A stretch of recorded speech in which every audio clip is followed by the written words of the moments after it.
Hello and welcome to Environmental Experts Radio. This is a podcast about the environmental consulting and engineering fields, but it's also about topics that affect all of us. The air we breathe, the water we drink, and the ways in which professionals like ourselves are working to make our environment cleaner and our communities stronger. Environmental Experts Radio is created by Liberty Environmental Incorporated, a multidisciplinary environmental consulting and engineering firm located in the Mid-Atlantic U.S. I'm Dave Coyne, your host, and one of the principals of Liberty Environmental. So often in our discussions about the environmental fields, including what we do every day, consulting and engineering, you'll hear about governmental policies and regulations, the characterization or the cleanup of pollutants, air quality initiatives, the preservation of wetlands, or the permitting of waterways impacts as a part of development. But one area you might not always hear as much about is perhaps one of the most important areas in which the concept of environmental stewardship can be realized. And that's in the things that you and I buy, the things that we use, what we dispose of every single day. We don't think about it much, but it's certainly valid to say that the quality of our environment relies on our retail habits. That's why I'm excited to welcome Scot Case to our podcast today. Scot is the Vice President of Corporate Social Responsibility and Sustainability for the National Retail Federation. Scot represents the Federation's efforts to integrate social and environmental considerations into their business strategies, what they make and what they sell, and also to push forward the idea that our daily choices as to what we buy, if made and sold responsibly, can really make a difference. Welcome, Scot. Hey, thanks for having me, Dave. Scot, before we dive into some of your personal motivations and background, I really want to highlight something that you once said in a video produced with a group of consulting firms called Springboard International. It's so vital to this discussion, but almost completely overlooked in our current climate of discourse, if you will. And the statement is this: businesses don't want to destroy the environment, and environmentalists don't want to destroy the economy. That statement really got to me, Scot. It's so important and it's insightful. I thought it'd be a great way to start off our conversation. Can you tell me what that one singular observation means to you? Sure, absolutely. It kind of immediately gets to the heart of all of this work. Yes. It's a good quote that you pulled. The big issue, right, is people think about sustainability and the word has become so loaded and so political and people immediately go in different directions with it. And it comes across to some people as some kind of tree-hugging hippie freaky stuff with a bunch of, sandal-wearing environmentalists protesting outside of stores. But to large parts of the business community, it sounds like money. Yeah. And it's just a better way of doing business. It's a way of attracting more customers. It's a way of attracting better employees. It's a way of reducing cost, reducing risk, and ultimately increasing profits. And while doing the right thing. Absolutely. While doing the right thing. Imagine making money doing good. Yeah. Go figure. Exactly. Well, Scot, a lot of times when we get to know a guest, we'll highlight the fact that, while we all have careers, our careers are made more meaningful and more impactful when coupled with a vocation, that is a passion or a personal set of beliefs. Tell me a little bit about your personal background, Scot. What was it that first fueled your interest in environmental stewardship and the environment, sustainability, and how were you able to link it to the retail side of the economy? Yeah, it's a great question. I blame the nuns if I can do that. The nuns. So Catholic school, 3rd grade. Okay. I was an asthmatic. So I had difficulty breathing, and one of the teachers took a white sock and put it on the muffler of her car. So this is like 1970s, pre-catalytic converter. Okay. White sock on the muffler of the car, and she wanted to see how dirty the sock would get. Oh my gosh. We were supposed to do it for a week. The experiment lasted one day because the sock got so dirty with the soot coming out of the exhaust system of that car that I took away an important key message, and it was that motor company was trying to kill me.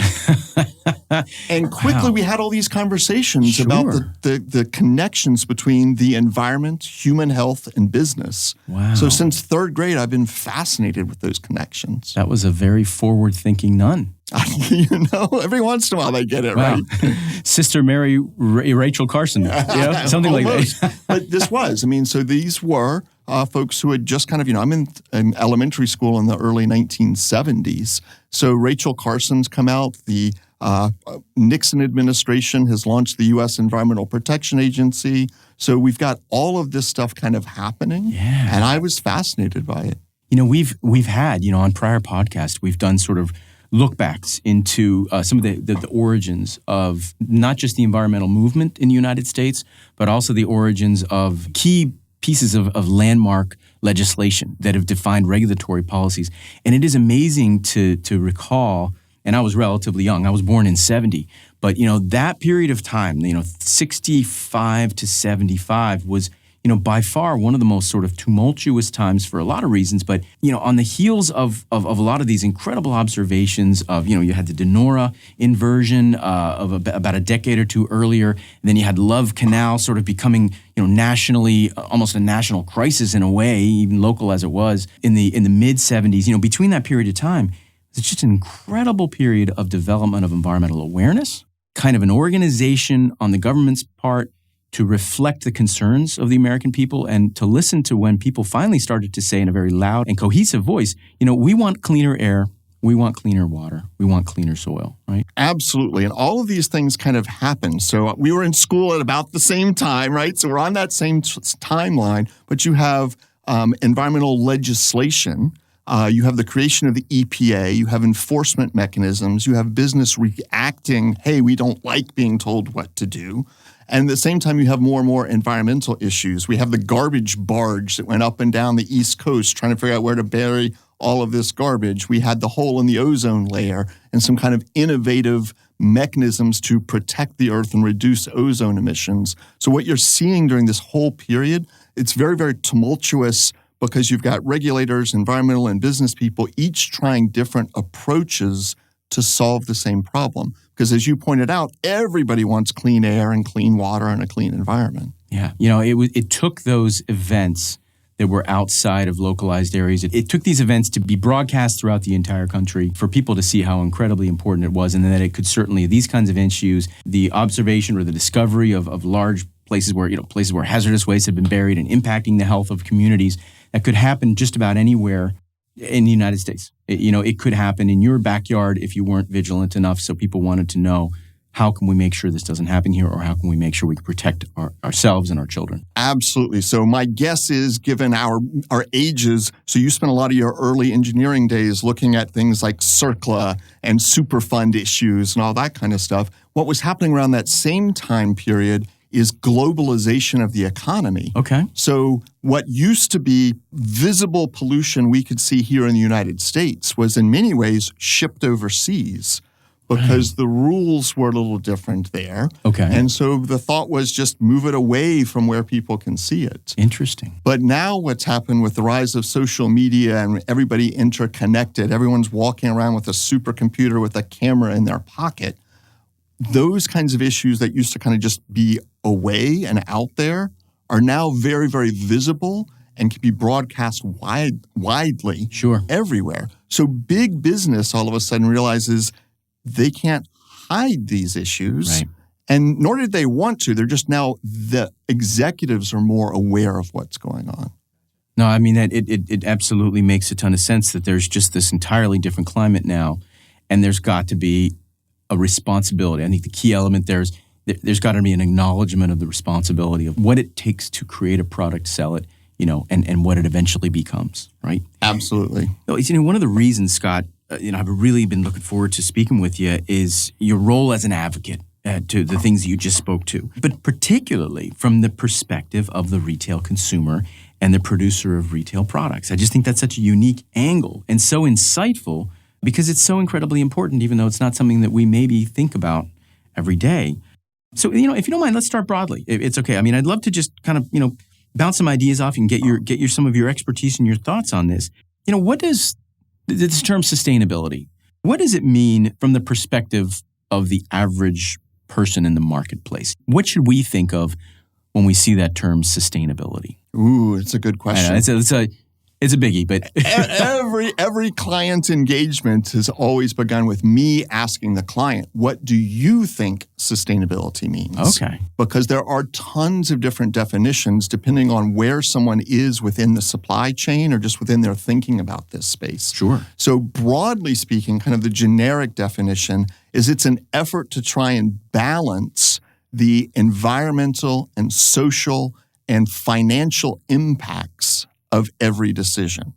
So when you think about it, every single purchase that a consumer makes, every single thing they buy has hidden human health, environmental, and social impacts. And it's not just the products that you buy, but who you buy them from. Sure. So these hidden impacts kind of exist throughout supply chains, from the time raw materials are scraped out of the earth, right, till they're shipped to a factory, they're turned into a product, they're sent to a retailer, the retailer sells it to you, and then ultimately what you do with it. Do you throw it away at the end of life? Do you recycle it? Mm-hmm. So all of these things tie together under the broad umbrella of sustainability. Sure. Yeah. I mean, a way to look at it then would it be, every time you pull something off that shelf and you put it into your shopping basket, the bottle of shampoo, the bag of coffee, the paper towel, even ordering the Apple Watch on Amazon. All right, let's even take it to that thing. It's not just a purchase. It's a culmination of a series of transactions, a series of actions, a series of resource transactions that had to occur to bring that product, that bottle of shampoo, to that shelf within arm's reach of you. Right? Absolutely. And so what do we do then to evaluate the impacts of that resource transaction? These are amateur words. Forgive me, Scott. No, it works. But what do we do then to balance out that? If that resource transaction or set of effects is a net negative, right? If it has impacts that are now, as we study them and understand them, are now found to have negative impacts on a trade or a community or a particular aspect of the environment, how do we then balance what those net effects are? I mean, am I in the right? You're using some incredibly important words. The one I want to focus on is the word balance. Yeah. Because there really is this balance between the human health, the environmental, the social, financial impacts of all these decisions. Yeah. So you might be able to, in some imaginary world, build and create a perfect, sustainable product, right, that has net negative environmental impacts and, all these wonderful social benefits. But if it costs $1 bazillion, right, then there's only like 5 people on the planet that can afford it. So what you're looking for is to find the right balance where you are generating the greatest benefits to consumers while also reducing any adverse human health, environmental, or social impact. Sure. And then as you noted, too, in your overall description of sustainability, the one element that can't be ignored here is that the company that does those things has to ultimately profit from their actions, or else there is zero reason for them to do any of those things, all the way up to selling that particular product. That's key. That's the key. That can't be lost, correct? I mean, that's what brings the good to the equation. So the profit has to be there because that's the reason for doing the set of actions. And this is going back to 3rd grade when we were having the conversation as I'm in tears because there's this dirty sock that's been pulled off the muffler of a car. And right. I'm like, this is not fair. Right. They should fix this problem. Yeah. And immediately at that point, people started pointing out, well, it would make cars an awful lot more expensive, or it's going to mean, we're going to have to pay higher taxes, or there were all of these concerns. But it turns out when you get lots of people focused on the issues from slightly different perspectives, mm-hmm. there are always solutions. And sometimes the solution is dependent on scale. Right. And that's where these large retailers really come into play, because you and I might buy 1 bottle of shampoo a month, 6 months, my hair's thinning. I don't buy a lot of shampoo. But you pick any of the major retailers, they're buying train loads of shampoo. Right. So their purchasing power has the ability to send very strong signals into the marketplace about how consumers are defining sustainability for a shampoo or an automobile or for musical instruments. Sure, yeah. Well, that you touched on something that I actually had in a kind of a later question, but I want to jump to it now, actually, Scott, because it's such it's something that is such a revelation to a lot of people that might even be listening. It's very interesting. A lot of us will say that, well, what drives environmental initiatives? What drives stewardship? Well, there's a law. There's a regulation that was passed in X year that forces us to do this, or there's this, and people only do it because they're subject to the particular law. That's, other than our own goodwill to do the right thing, the real thing that moves business is the fact that they've got a governmental authority with some kind of regulatory oversight that if they don't do it, they'll get in trouble.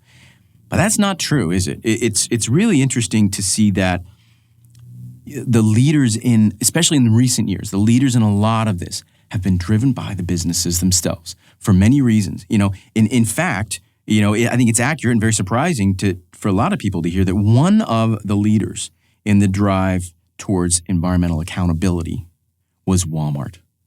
Now, can you expand on that? Because it's absolutely fascinating to people. Yeah, I'm happy to share. I mean, they are definitely one of the leaders. And full confession here, I was a consultant in the early days of Walmart's sustainability programs. Wow. So, but yeah, absolutely. And companies in the retail space or broader approach the issue from a slightly different perspective every time. Walmart was very open and honest about why they got into sustainability. They had a bad PR problem, and they needed to make a bad PR problem go away. And as they engaged with a bunch of environmentalists, what they learned was there were actually ways to save money and make money by adopting a sustainability perspective. So at that point in time, very few retailers were recycling anything. And it turned out their trash collectors were selling the recyclable from their trash cans, right? So all of a sudden they're like, wait a minute. Hang on. We could be making that money. Why aren't we doing that? Right. Yeah. They figured out things like one of my favorite Walmart stories is just shrinking the amount of packaging around toys to reduce the amount of packaging, produced enormous environmental benefits because you needed fewer trees to make the cardboard boxes. Right. But it also meant you shrunk the size of the packaging. You could fit more on a truck. You could fit more in a warehouse. You could fit more on a store shelf. So it had all of these additional cost-saving and environmental benefits. And things cascaded from there. Yeah. And how recently had a lot of these things happen? My daughter's 18. When she was 2 or 3, the joke that my wife and I used to always have was that, if we would, on Christmas, Christmas Eve, we would try to unpack the toys. And the packaging was like, it would take you 45 minutes to get the stuffed animal out of the box. And you would think, why on earth do they need this kind of packaging, And I notice now, I don't really, buy those kinds of toys for her anymore. She's 18 years old. But, I think I've seen in stores the packaging have really changed a lot. And I think just because of a backlash of consumers to say, quit making it possible, so I don't need a Sawzall to get, a baby bunny out of a package. But also just people, I'm sure we're thinking this is incredibly wasteful.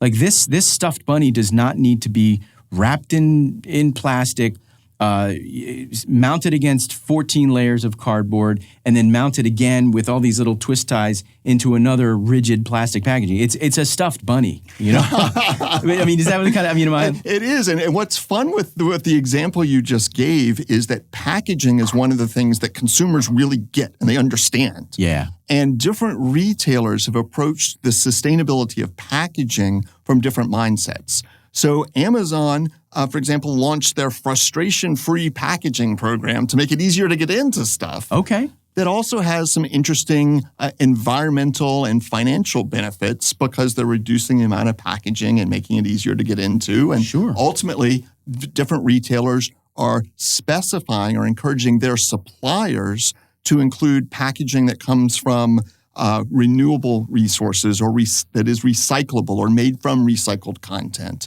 And so because consumers frequently have this packaging that they don't want, I don't go to the store to buy packaging, I guess unless I'm moving, I go to buy the product it's in.